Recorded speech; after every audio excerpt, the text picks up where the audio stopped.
Really huge thank you for taking your time out of your lives to come and attend this. I know it's a bit of a slightly awkward time for most people. It's dinner time, so you probably would be sat down having your evening meal now, or commuting and stuff like that. Hopefully you can all hear me. If you can comment in the chat if you can hear me, that would be useful. That would really help. Yeah, that's good. So we're getting some people hearing. Okay, so quick bio from me. So I'm Darren Reevell. I'm your regional coaching lead for endurance in the north. I'm the event group lead for ultra running, level 3 endurance coach, level 3 sprints and hurdles coach, although I do not coach sprints and hurdles. Those who know me will know that. I've done various team manager roles within the national international setup, as well as team coach, consultant coach as well for England Athletics, delivering club run program and flying coach visits, and I've been coaching endurance really since about 2007. So that's kind of my bio. Before that I did a bit of footballing kind of stuff. So why are we here? Well, to share our knowledge and experience, I guess, ask some cute questions and get some answers, hopefully. I thought we'd just really kick off tonight's session having a quick chat around race failure. I thought I'd kick off with a little 3 or 4 or 5 minute chat around that, and then see whatever questions we've got open to us. So sort of starting off, I thought race failure is a good option to start with. And what do we do as coaches, as and when our athletes that we're working with don't get the desired results? Often it can be a very difficult time for those athletes. And what I always prefer to do, I think, is give an athlete sort of 2 or 3 days to kind of grieve the process, because they've invested a lot of time physically and emotionally into whatever result they was hoping to get, and I think you've got to allow the athlete that little grieving process to kind of go through it and sort of internalize and digest what their thoughts are. And then usually once we've gone through that sort of 2 or 3 days or so, I'll have a chat with the athlete to kind of discuss around their thoughts and feelings of what went well and what we'd look to do different. And I think from each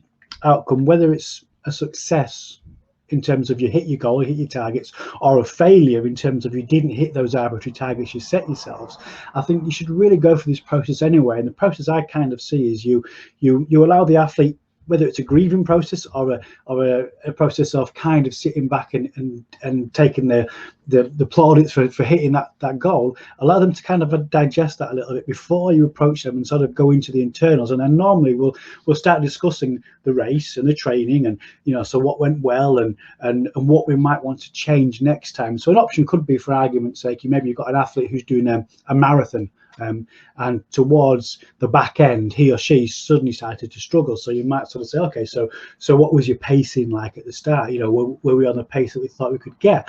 Were the conditions different to what you trained in? Last couple of years we've seen London, for example, where people have been training in very, very cold wintry conditions all through the winter and early spring, and then suddenly London comes around and it's 20 degrees and they're struggling. So these kind of things, you have those discussions about what could you change. Was it a pacing thing? That kind of stuff. And really I think you should go through that whole process, whether it's been a success or a failure, I think is what we're looking for there. Because even if it's been successful, so you've done all this training block and things have gone really well, you can sit down there and you should evaluate it all and look back critically and say, okay, so what components of the training that we did really resulted in this improved performance, and what were we doing that we could either abandon and replace with something better or tweak to get a better adaptation. And that's really, I think, what we should be doing. And that was really my kind of thought. So let's throw open the questions now. What kind of questions have you guys and girls out there got for me this evening or today? What have we got? Anything on at the moment? Let's have a look. So question and answer mode. Spencer, do we have any questions? Let's have a look. Okay. Let's have a look. Do we have questions? Let's have a look. Okay, so let's have a look. Let's go to our first unread message. Right, okay. So we're not getting many questions right now. So I guess let's have some questions formulated around kind of your approach to failure. So anybody got any questions around how you might approach, or different ways that you might approach failure, or anything that you want to work with? So okay, so we've got a question here from Steve, oh sorry, from Noah. So do you have a coaching philosophy that you use as a guide? Yeah, absolutely. I mean, everything needs to be, in my mind, athlete centered. And I know it's a great thing that they throw around when you do all your coaching qualifications, it must be athlete centric, but I believe it's got to be truly athlete centric, not what you think it is. So from my point of view is what I try to do as a coach when I'm working with people is impart as much knowledge over to the athlete as well, and work within their lifestyles and constraints, and allow them to kind of near enough sometimes guide the whole coaching process. So rather than me just saying, right, I want you to do this, and this week or next week or over the next block, you know, that's have a discussion around, okay, this is what we want to achieve, this is how I think we could achieve it, what do you think, and have those kind of discussions. So my philosophy has really been very much around athlete centric, but really letting them kind of guide and educating the athlete along the way. So hopefully we kind of make ourselves redundant at the end of the process.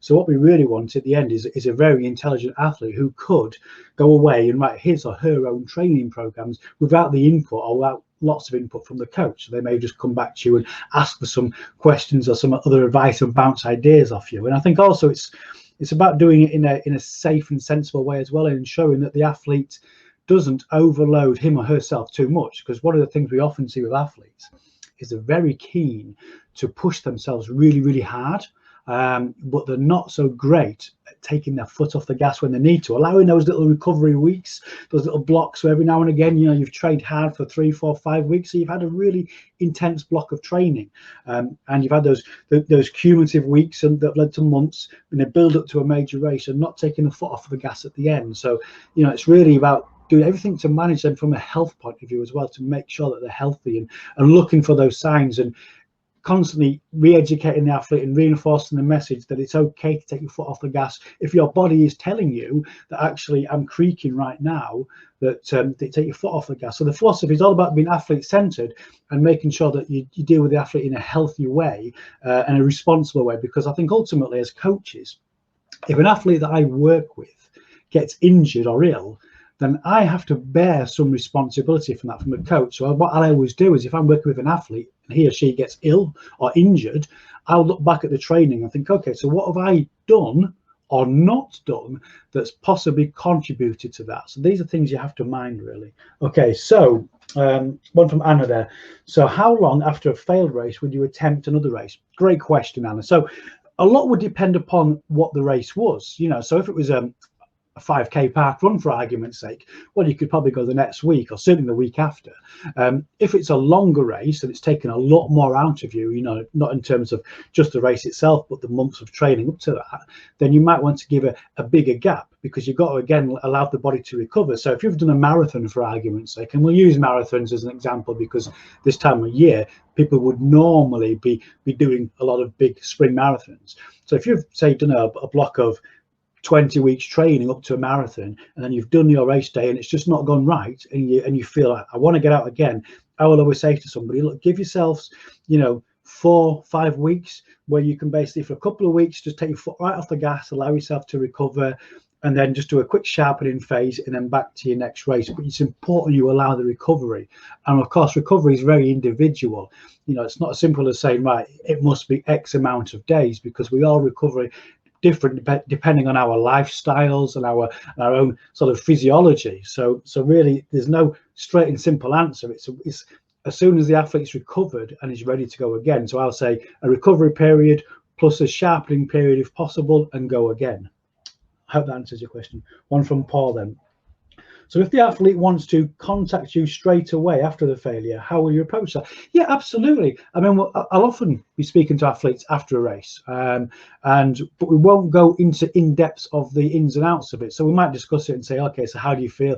I'm a bit down. Okay, well, you know, that's just, I'll advise them to sort of like think about the race, you know, digest it, allow them to grieve, and I'll say to them, look, we'll have a chat in 2 or 3 or 4 days time, and where we'll go through the race stage by stage and the training leading up to that, and we'll have an honest and open conversation. But yeah, of course, I'll speak to them straight away afterwards, but I wouldn't want to go too intense into, right, let's have a look at it and digest it completely, because at that stage the emotions are quite raw. And if it's particularly if it's maybe say a pacing issue, that the athlete's done something wrong there, that was maybe you agreed that okay, we'll go at X pace and he or she has gone at a different pace, and that's caused the problem.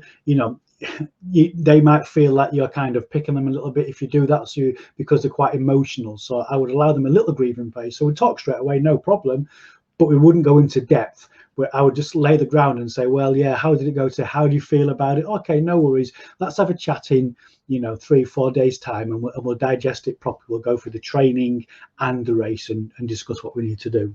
So what's the next one we've got? One from Graham here. So how do you approach a parent who may not deal with the athlete's failure well? Yeah, great question, because of course, sometimes you are dealing with junior athletes or athletes that are under a great influence from parental guidance. So there may be a 17 or 18-year-old or someone who's living at home with a very sort of pushy parents who have got some great aspirations for their young athletes, and of course they may to some extent want to be blaming somebody for what they perceive as an athlete's failure, and it's not really failure, it's just feedback. So how do I approach a parent who may not deal with it well?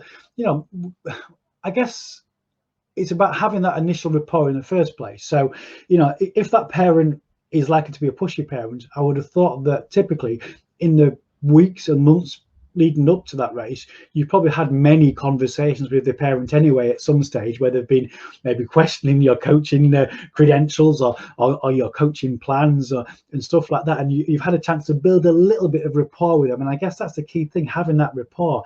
If you don't have the rapport, then of course when things do go wrong, and sometimes they do go wrong because we are dealing with human beings here, we're not simple machines where you put in X and get Y. Sometimes you can put in X and get something completely different to what you expect to get. So it's a case of really, I guess, listening to the athlete, parent, and letting the parent vent sometimes, and say, yeah, okay, take that on board, that's good feedback, thank you for that, and we'll note that, and we'll look to see what we can do to address your concerns going forward. And I guess that's how you do it, really, let them vent, because if you don't let them vent, then they're probably going to go away and be very frustrated anyway. So you might as well let them vent, and because it'll come out at some point, so get it over and done with. Let them vent at you a little bit, take their points in a nice calm way, and then hopefully that'll bring them down. Hope that makes sense, Graham. Okay, one from Ellie. The difference between a predictable failure and an unexpected one. Lessons learned by the coach and athlete. Yeah, so I guess the difference between a predictable one and an unpredictable one is, well, if I said to myself, right, okay, I'm going to go and run a 2-hour 15 marathon this year, right? That would be a predictable failure, right? Because there's no way on this earth could I ever possibly run that. So that would be a predictable. So having that goal way too aggressive for the athlete's ability, that's a predictable failure. And I guess around that, sometimes I will let an athlete experience that kind of predictable failure, because I think if sometimes you say to an athlete comes to me and says, right, I want to break 38 minutes for a 10K, and he or she is running 45 minutes on a good day right now, the chances of him or her achieving that in a short space of time is not really very realistic for most athletes. But he or she may say, well, I really want to do that, and I'll say, okay, well, fair enough, we've got a race coming up, give it a go then. And let them go, let them experience that, so they know what it feels like when they're running that, and then they can kind of understand when you're saying to them, actually, we've got to progress. Because if you don't allow them sometimes to experience that, then he or she may just be constantly forever trying to push the envelope in the training. So we might say to you, I want you to run your reps at your 10K race pace, and it might be currently 7-minute miling, for argument's sake, and that's and he or she thinks, well, they can do 6-minute miling because they believe they can do a 38-minute 10K or less.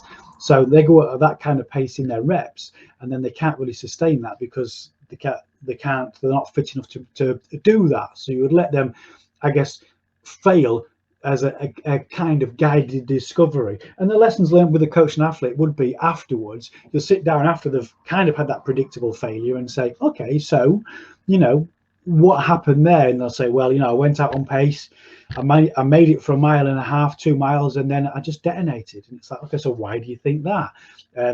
I always ask the questions why, get them to try and give you the answers if possible, because if they can, then they're going to buy into it more. So they'll hopefully come back to you and say, well, yeah, because the pace, I just wasn't ready for the pace. Okay, so what we are ready for right now is maybe 7-minute miling, not 6-minute miling. So let's do our next one at this target and see how that goes. And it's learning from that, I guess, really. So let's have the next one from Anna. So how do you deal with unrealistic goals of the athletes where the result is likely to be seen as failure? Again, I guess it's a similar answer to the previous one. So let them do that. If they don't want to take your advice, and and nothing in training suggests that they can achieve that, and you've kind of suggested to them, look, we've had that conversation, we've been doing a series of reps and hard tempo sessions, and this is where I see your fitness right now. And you might say, I see your fitness as a 3:30 marathoner, for argument's sake. And he or she saying, well, no, I think I'm a 3:10er. And you say, well, but looking at your training, this is what we see. When you get to that pace, you can hold it. When you go a bit harder, we're seeing your heart rate go. And if they still want to go ahead and do that, then you let them go ahead and do that and let them experience a failure. And then, like I said, have the conversation afterwards in the realms of an open conversation. So why do you think that happened? Why do you think when you got to 14 miles, you suddenly found it quite hard to hold on to the pace, and then when you got to 16 miles, it dropped off further? Why do you think that is? And constantly get them to give you the answers. And if they do that, they'll probably come back and say, well, yeah, it's because I wasn't ready for that. And so they should hopefully understand that. One from Elizabeth. So what sort of training do you recommend for endurance athletes during this strange period of no racing? That's true. Yeah, it's very strange right now. Most of us want to be ready to race when the time comes, but obviously don't want to overcook it in the meantime. Yeah, so for me, a lot of it right now is around maintenance and taking this as an opportunity to deal with those things that maybe we've neglected previously. So for most athletes I kind of working with right now, they're still doing a longish run at the weekend, but it's not as long as maybe they would have been doing previously. So we might have them somewhere around about 9 to 10 miles based upon where they're at right now. Some a little bit longer if they're more longer endurance based. So if they're ultra runners or marathon runners, we might go a bit longer. During the week, I'll probably say to them, we'll do 3 or 4 runs of around about an hour maximum. And in that, we might throw some fartlek based kind of stuff just to keep working at that. And then the other stuff we'll try and do is add in some extra strength and conditioning or mobility things or drills. However, with a caution when you add those in as well. If the athlete isn't used to strength and conditioning and you just throw strength and conditioning at them straight away and continue with whatever volume we're talking about, so maybe 4 runs during the week and a long run at the weekend plus two strength and conditioning sessions, you're talking training 7 days a week there suddenly, and he or she may break down very quickly. So you may want to say to them, right, while we're adding this in and getting you used to this strength and conditioning stuff, we're going to drop one of your runs down, or make those runs very short and much shorter and a lot easier on the pace, so you're not overloading the body so much. But it's really, I think, about maintaining and being ready to kick on. So bit of fartlek work. You can still do some intervals and tempo kind of base stuff. It's quite simple to go out there and maybe do I myself the other day went out and did a set of 10 by 1 minute hard off 1 minute recovery with a jog either side of that. So you can still do some sort of speed work to kind of keep yourself in there, but it's definitely an opportunity to address those things that we've neglected. So drills, imbalances, mobility and strength and conditioning. So let's go for the next one. So one from Rachel here. How do you advise we set goals with the athletes so the failure can be more constructively used for learning? Oh, great question. So I guess a lot depends on the athlete themselves. So some athletes, they're really engaged in the whole process of coaching and they want to learn, and you can explain to them how you want to incrementally improve yourself, and For other athletes, they're going to be very goal orientated, and they've seen a arbitrary goal that, you know, marathon as it used to be probably still is the 3:15 marathon, a good for age qualification, and for some people they're not going to be ready to hit that. So how would I set the goals for those so they can be deal with failure more constructively? Well, I guess you could say, right, okay, so we're doing a half marathon for argument's sake. So we'll use the 3:15 marathon as the example. So we're doing a half marathon, right? So our training suggests we're going to be somewhere near 3:15, but we might not be quite there now. Maybe 4 weeks before the marathon, you've got an opportunity to get a good half marathon in there. So you go, right, I want you to race this at a hard effort and see what we come out at, and then use the feedback from that to determine sort of the build up to that. Now he or she may suddenly get to that marathon and struggle to break 1:30. Now if somebody can't break 1:30 in a half marathon, they're typically going to struggle to hit 3:15 in a marathon, because you get that kind of fade that goes on. And so he or she may go out and run a 1:34, and then so you can sit back with them afterwards and say, okay, so our target for the marathon was 3:15 based upon the feedback from this result that we've got here, or it can be a time trial or something you see in training. You know, what do we think we can achieve now? Because what we would expect is to see this would lead to that, or likely to, but where you are is a little bit off that. So what do we need to do? And get them to give you the answer. Well, maybe I need to change my goal to 3:25, or that range between 3:20 and 3:25, and see how I go, that kind of stuff. So it's kind of a learning exercise from that. Try and educate the athlete and get them to give you the answer as much as possible. So the next question then. So one from Michael here. Given the availability of heart rate monitors, how often do you use recovery to heart rate rather than time during rep or interval sessions? Me personally, I don't use it very often. And the reason being is that a lot of people are very heavy on sort of wrist-based heart rate monitors, and I find them to be a little bit hit and miss in their accuracy. So, you know, I use this Apple Watch when I'm running often, but you know, my preferred one is good old trusty Garmin. But when I've used this Apple Watch, for argument's sake, compared to the Garmin, I can see anywhere between 20 beats for the same effort difference. You know, and it's also about how you're wearing it and stuff like that. So for me, I prefer them to really go and how they feel. So, but also it depends upon what I'm trying to achieve in that particular interval session. So in some of the interval sessions, I'll be wanting them to be not fully recovered anyway when they're going again for the next rep, because I want to overload the body. If I want them fully recovered, then basically to them it'll be right, okay, you know, let's just get the good old fingers there, get that pulse rate going. When it gets below a certain level, that's when you're ready to go again. And that's an option that I would use as opposed to heart rate monitors, because I think, like I said, particularly the wrist-borne ones, they tend to be a little bit more flaky compared to the chest-borne ones. So the next one. Okay, so one from Sue. How do we keep athletes motivated for training when there's no races? Yeah, this is a great question. And, you know, there's no simple answer. It's it's discovering what motivates the individual athlete, I guess, is the thing, because there's no one size fits all. Some people are very intrinsic in their motivation, so they'll just be, well, it's great, there's no races, doesn't matter, I just love running and I love the training and I'll keep on going all the time. And that's simple for those guys and girls out there, because they can do that.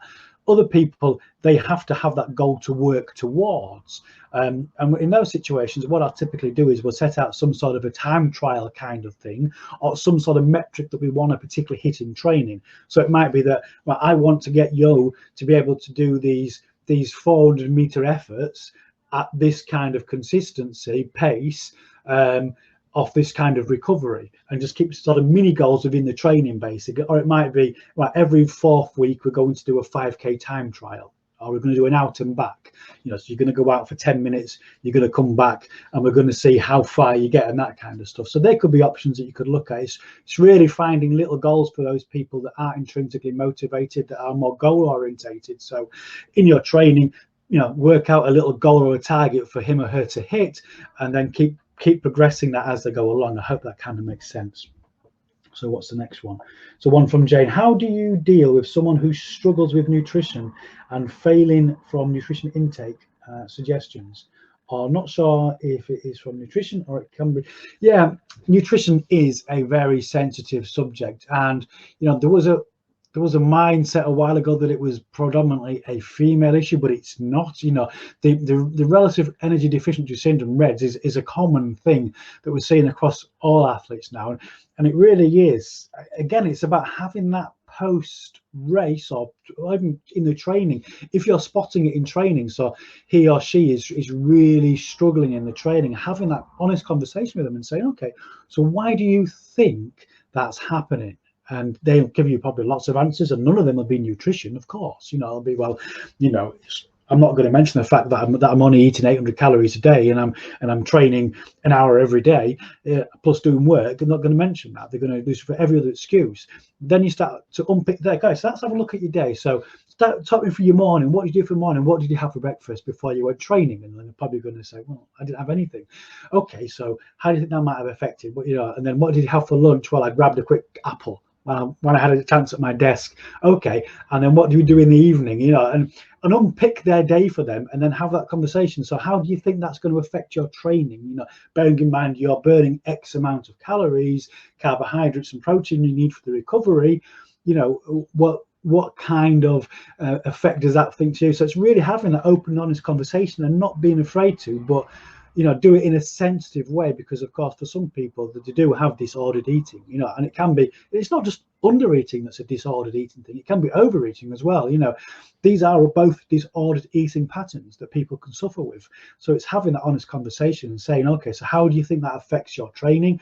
You're trying to achieve X, and to achieve X, we need to give your body this, and this is why you do it. And you might point them towards some sort of scientific documentation around, carbohydrate loading, recoveries, getting that glucose back into the body and loading up your liver and all that kind of stuff. So that's the next one then. So one from Paul: how would you deal with a situation where a failure is caused by injury? Yeah, so that's a great. I suppose it depends on what kind of injury we're talking about, how the injury occurred. So if it's this will be the last question, by the way, because we are pushed for time right now. So if it was something that was related to the training load, well, then we have to sit back. Like I said before, as a coach, I would bear some responsibility for that, and I'd have to look back at that. If it was something that happened a freak in the race, I recall many years ago running a half marathon where a spectator just walked out in front of me in the middle of the race and knocked me flying. Those kind of things, nothing you can do about that, and you just basically have to say, okay, well, what could we have done about that? Well, we can't do anything about that. But if it was something where we underfueled, so the body didn't have enough of whatever X to do the recoveries and the replenishments, or we overtrained and we caused an injury, well, then we need to look back at our training logs and our training and say, okay, what have we done that may have contributed to that? So it's really sitting back and analysing what you've done previously and talking with the athlete and saying, okay, so here's what I think may have happened. What do you think? And have the, again, it's a two-way conversation. It's not just you talking at the athlete, having that dialogue with them, that back and forth. So, because he or she may also have some ideas as well. They may say to you, well, actually, the 3 days before that, actually, I decided to go and take up a ballet class with my partner or something like that, and suddenly think, well, okay, well, that's probably contributed to it as well. So it's having that and understanding what may have caused it, I suppose. But that's it for tonight, folks. I hope you found it useful. It will be on the athletics coaching webinar websites, Athletics Hub, in the coming days, so you can look at that again. Feel free to ping me questions if you want to outside of this, that's no problem. I'm online again on Monday doing the fourth in the series of ultra running webinars, where we'll be covering the second half of the nutrition for ultra running, so it'll be a good one to get on there. You'll have some great answers and some great questions on there, I should think, as well. And thanks for your time. I hope you found it useful, and I look forward to seeing you on future ones.